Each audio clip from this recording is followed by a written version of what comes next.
Hello, listeners, and we are talking with certified sex therapist Mark Goldberg about erectile dysfunction that might occur after a traumatic sexual experience. Mark and I were talking a little bit before we turned on the microphones here today, and we've kind of established that in the mental health world, trauma is a word that seems to come up a lot. So we were just hoping we could kind of shed some light on what that word means, if a sexual therapist is the person that you might want to see if you're having issues with trauma or you think you have had a traumatic sexual experience. So we're going to try to sort all of that out on today's episode. So let's kind of first start this discussion off talking ED, traumatic sexual experiences.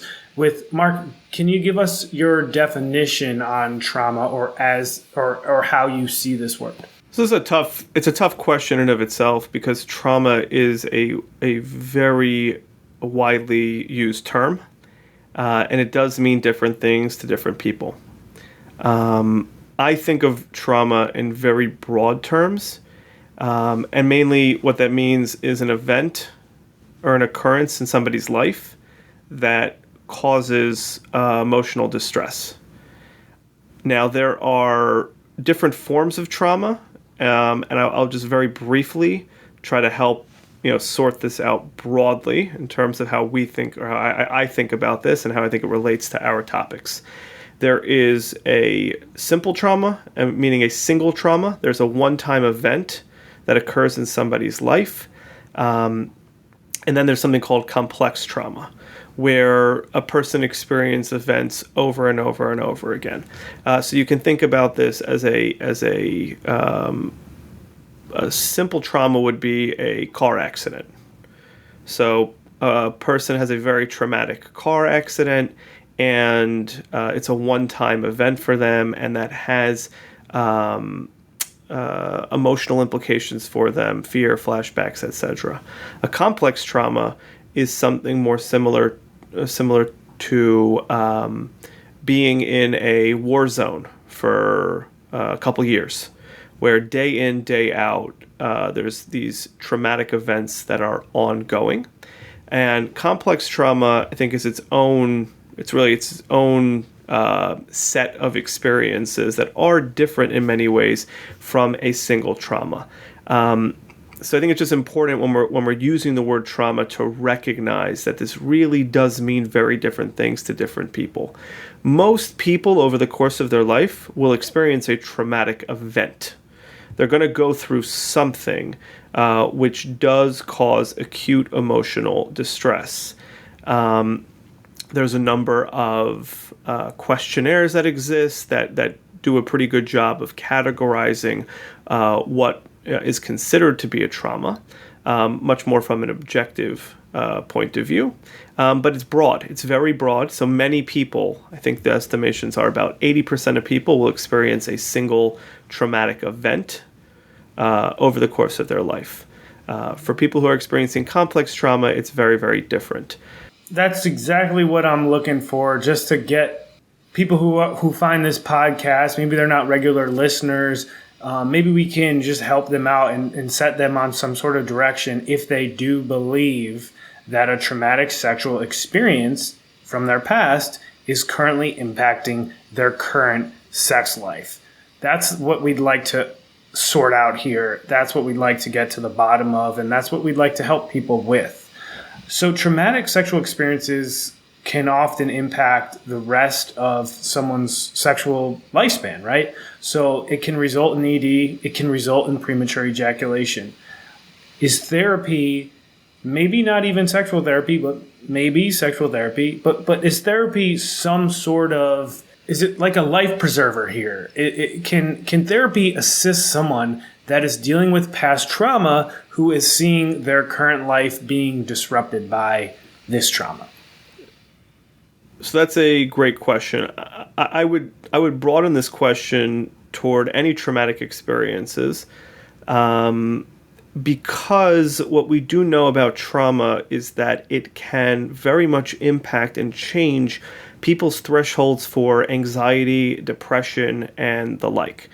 Certainly with complex trauma, we see this, that people have much higher, much lower anxiety thresholds. They're jumpy. They're very reactive to a lot of things. So what we do know is that those traumatic experiences can prime somebody for more anxious responses, more reactive responses. It certainly can have long-term impact on mental health. And like we've covered on many other episodes on this podcast, being predisposed to anxiety, being predisposed to depression are all going to have impacts on sexual function, in particular on erectile function.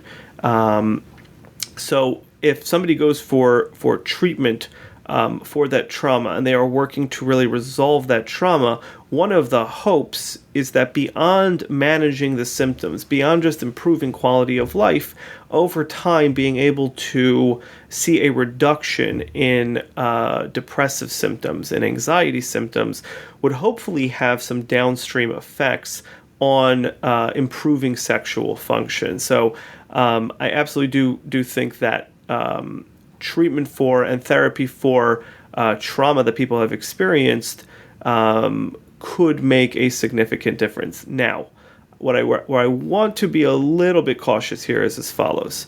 Sexual function is very complex, and most people have experienced a trauma somewhere in their lives.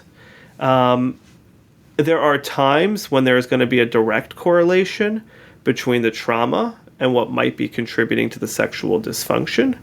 And there are many times, though, where that will not be the case.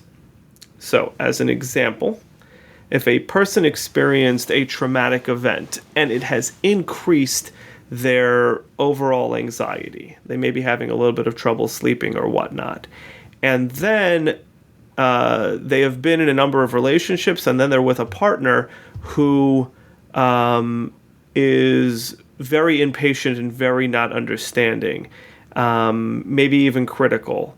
And after being in that relationship for a month or two, this gentleman begins to develop erectile dysfunction. I think it might be a little bit premature to rush and assume that the trauma that this gentleman experienced 3 years ago is what's causing his erectile dysfunction now, because there may be some very pertinent elements that are going on in his life or in a relationship that are probably more impactful than that trauma. So I think it's important, and the reason why I'm emphasizing this is because many people look for the least conflictual answer to what is going on. So if a partner is critical, the last thing you want to say to the partner is, I think it's coming from you. I think I'm feeling pressure because of how disappointed you look. It's a lot easier and it's a lot more comfortable to say, well, I went through this traumatic event a couple years ago. It makes me really anxious. And that might be true in part, but I think we have to be honest and be able to look and say, well, is it this partner? If we replace the partner, would the impact of that trauma still be felt in the same kind of way? So there's complexity here because sexual function is complex. So just because somebody has trauma in their background and is experiencing sexual dysfunction does not mean that there is an absolute corollary, an absolute causality for all of that. So to make the immediate jump toward, well, we should treat the underlying trauma experience as a way that this is going to get resolved is not necessarily the case. The other layer I would add to this is that as men age, there are more health factors that could be weighing on the process, meaning or making the role of the brain more prevalent as men age.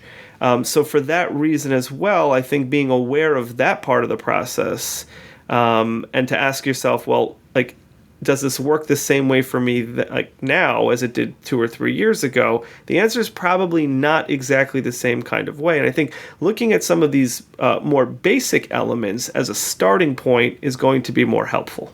When you're talking about traumatic sexual experiences, maybe it would be natural for someone who's looking to deal with that trauma to see a sex therapist, someone that specializes in sex therapy, such as yourself, or maybe they would want to see someone that doesn't specialize in sex therapy. So I want you just to clear up for our listeners, is regular therapy, quote unquote, different than sex therapy?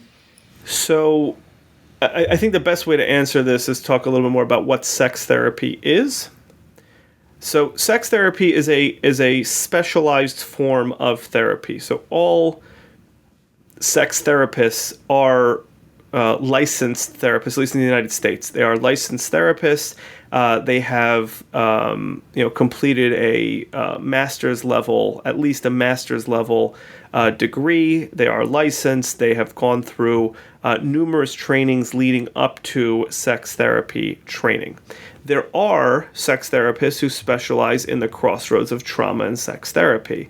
That would probably be a great fit for somebody who really sees a strong link between these two factors and believes that that is a primary factor contributing to sexual dysfunction.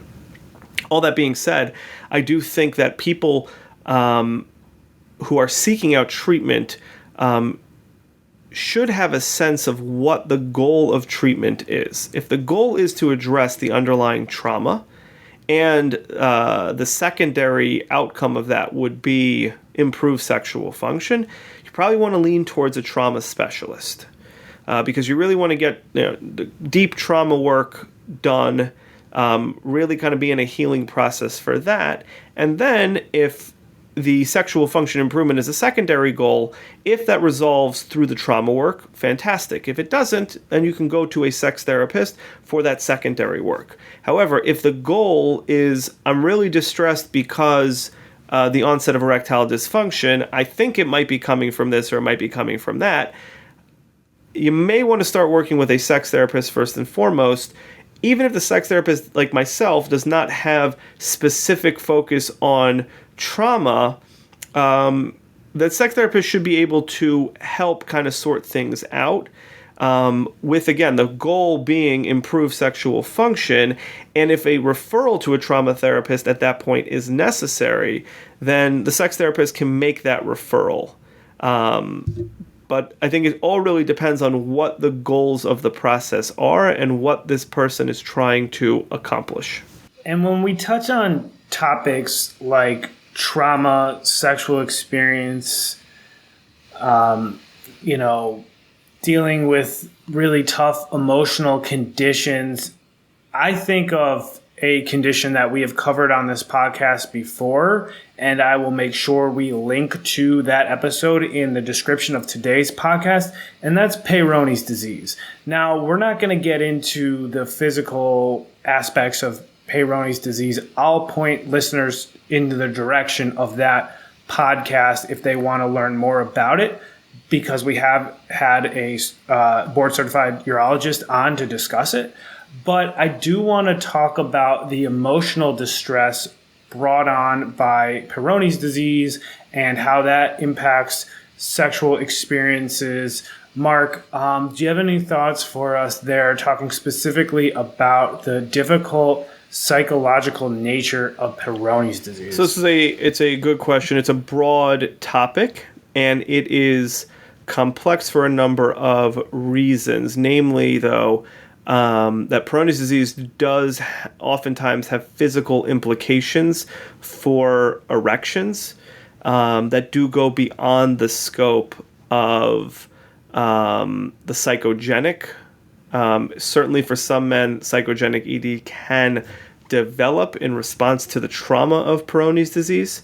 That is true, but proper diagnosis is very tricky. So I want to speak very carefully about this. I don't want to mislead anybody who has been through the trauma of Peyronies disease or is in the process of treatment or management of that, because it really can have some very significant physical issues going on, and I think it would be presumptive to jump toward the traumatic impact on sexual function. All that being said, for many men, there is a certain dysphoria that develops with Peyronies disease. In other words, the ability to assess. Let me just back up. For any of our listeners who don't know what Peyronies disease is, generally is hallmarked by a curvature in the penis, and there is a natural curve, and then there's a certain measure which is considered to be a medical condition that is managed in various ways. You can again link to the episode to learn more about that. But that curvature and the onset of that curvature does, for many men, create a dysphoria where they can no longer properly look at and assess the appearance of their penis and whatnot, and that trauma does have psychological impacts. I think what would be also a pertinent example, and we can link to this episode as well, is the one on penile fracture, penile injury, where in many of those instances, if men have gotten proper treatment in a timely fashion, full function can be restored. That being said, many men do develop a psychogenic erectile dysfunction in response to that injury because of fear of re-injury or whatnot, so that there is almost like we spoke about this possibility that the excitation or the erection itself leading towards sexual function could also carry with it a linked anxiety or whatnot, that the injury could happen again. And that kind of puts the excitement and the anxiety at this tug of war because they're both happening at the same time. All of that stemming from the trauma of the injury and then subsequent treatment for or repair of that penile fracture.